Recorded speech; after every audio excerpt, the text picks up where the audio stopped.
everyone, and welcome to the next episode of We Built This, White Lake. My name is Stephanie Ware, Executive Director with the White Lake Area Chamber and Visitors Bureau, and I am very excited to have with me today Kaylin and Stephanie with Wesco. Welcome. Thank you. Thank you. So we're going to jump right in. Go ahead and share with us a little bit about your business, but also who you are and what it is you do for Wesco. Well, I am Kaylin. I'm a district manager with Wesco.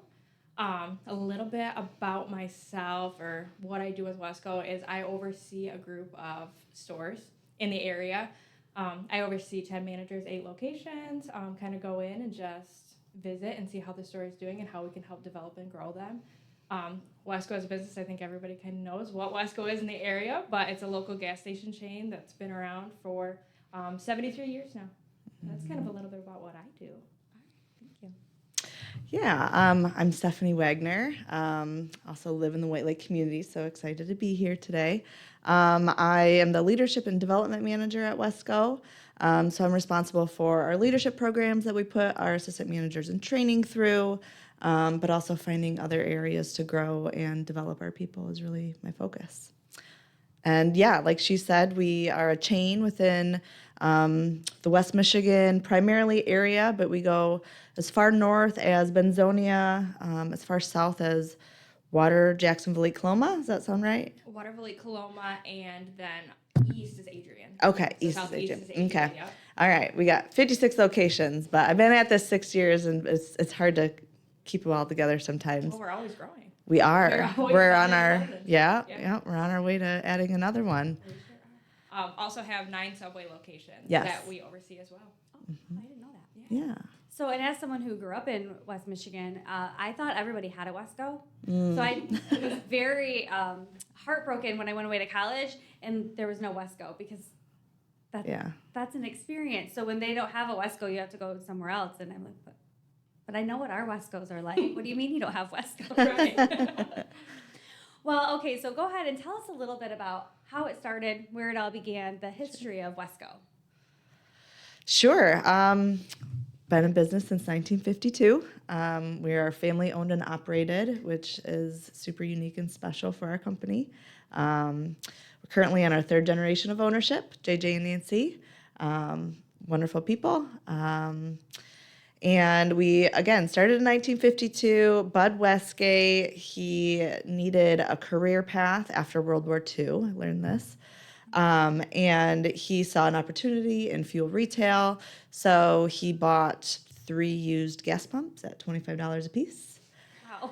And himself built our first Wesco location in North Muskegon, which is where our corporate office and bakery deli distribution center is currently across the street from. He built that cinder block building and just started developing our roots, and here Back we are then 73 years later. It was a full service. So they did all the cleaning of the cars. They cleaned the head all the way down to the headlights, pumped their gas. So full service back in 1952. Yeah, it's pretty cool. I didn't know that was the first one. Yep. Yeah. Okay.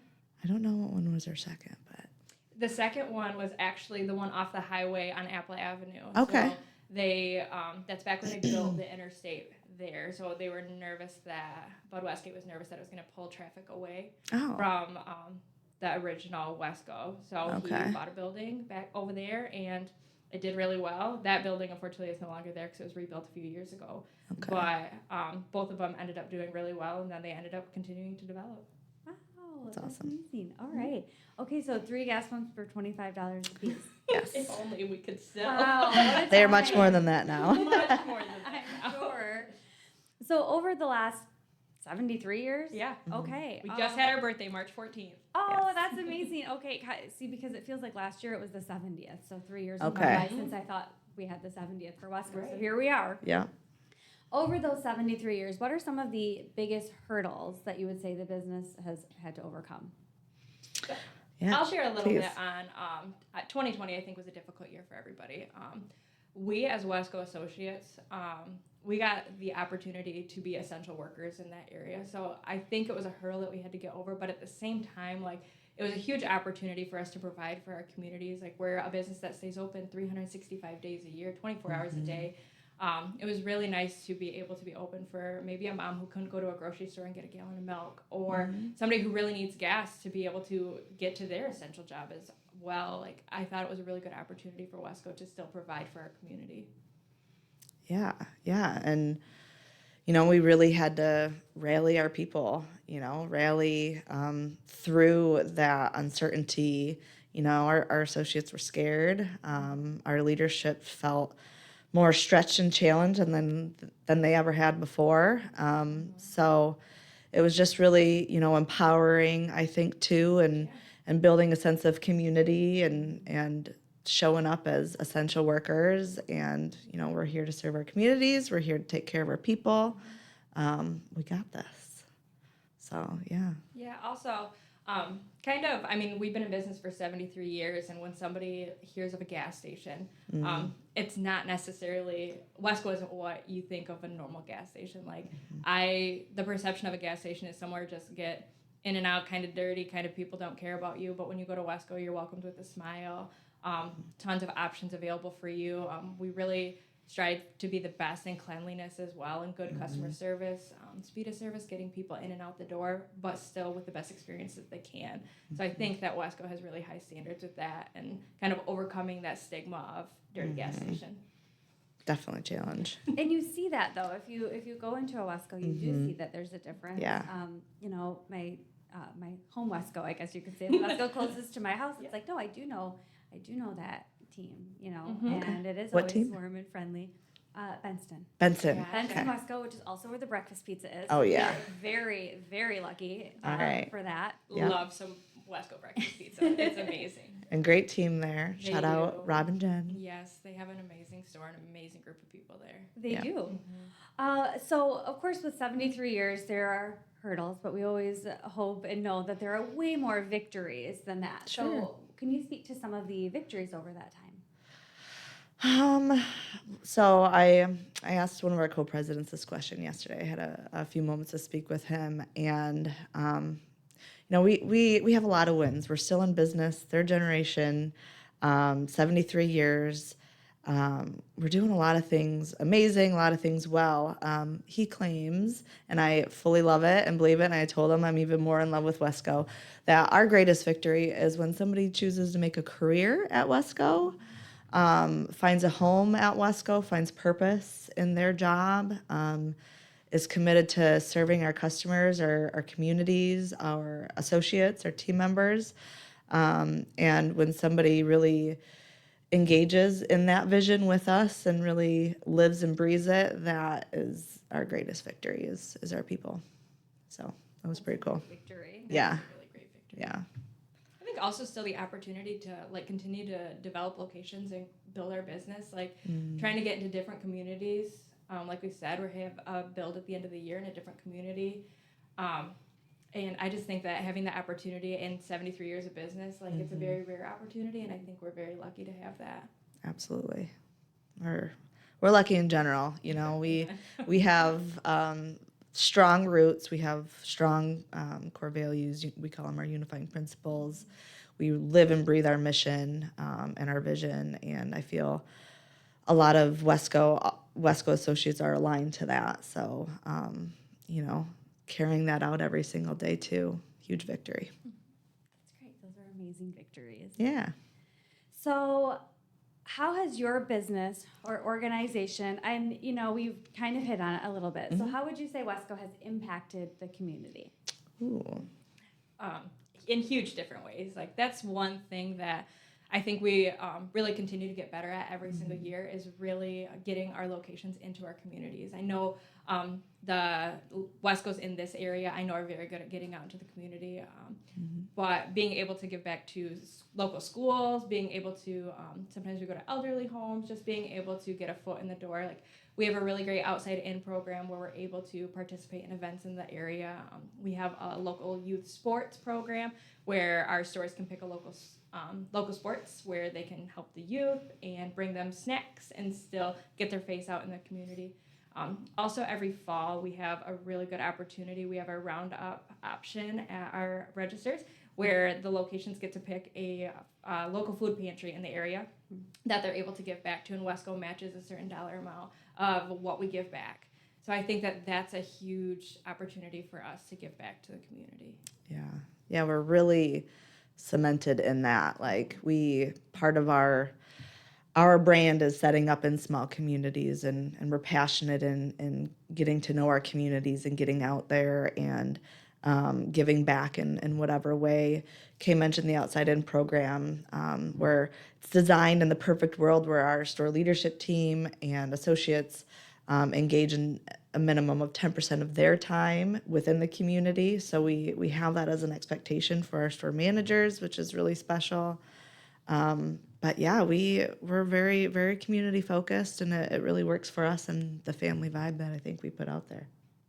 That's awesome. And I know I've noticed it, and I know other people notice it as well, that the roundup at the register is nice because it is always an organization that you're familiar with. It is something that is truly local. It's not going somewhere that, okay, maybe it's getting there. It's going somewhere that people have heard of or at least somewhat familiar with. And so I think that's incredible. That's a huge asset. Absolutely. Yeah, each store gets to select what food pantry or whatever they're most connected to. They get to select that. So that money stays within the communities, and I think that's pretty special. Number-wise, I was floored by this because I didn't hear this number until yesterday. $450,000 last year was what we were able to give back to year? just that. Yes. Okay, so I'm hearing that and I'm thinking like overall, that was last year. That was last year. Isn't that incredible? Yeah. Yeah, and that's, yes, of course, the program that we have set up, that's also, our community choosing that option of rounding up. So keep doing that, friends. That's awesome. And I know Melissa and her team are always a part of Trash Bash.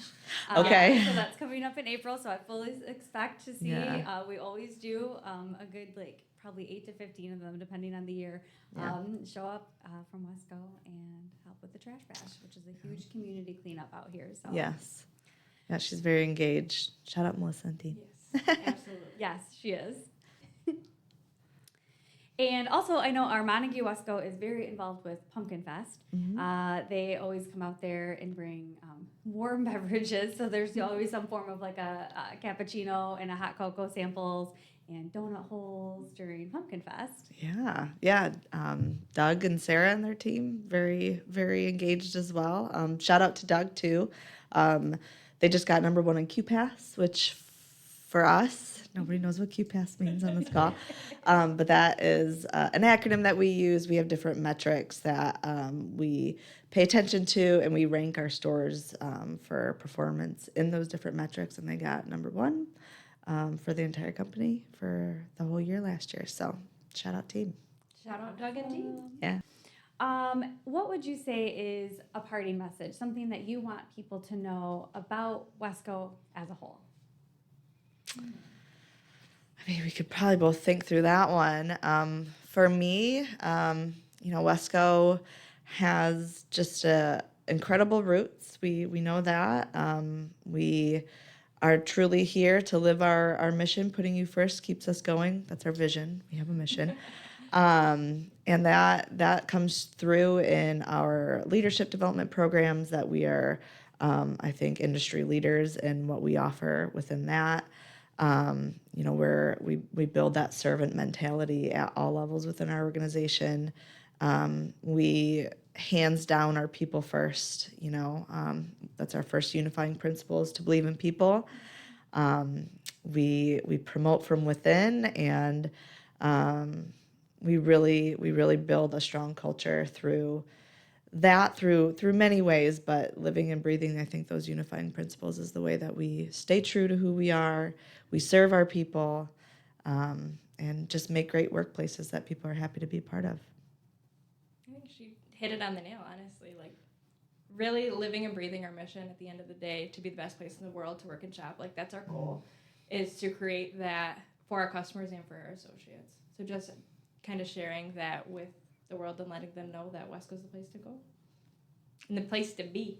Yeah, it is. Well, good. Thank you guys so much. If you're listening, follow along with Wesco on social media. They've always got great updates. It's a good spot to see where the upcoming Wesco rewards are going to Okay. be. Follow along with them on social media. Thank your Wesco associate next time you're in. And thank you again, Kaylin and Stephanie, for joining us. Our Thank pleasure. you for having us. Thank you.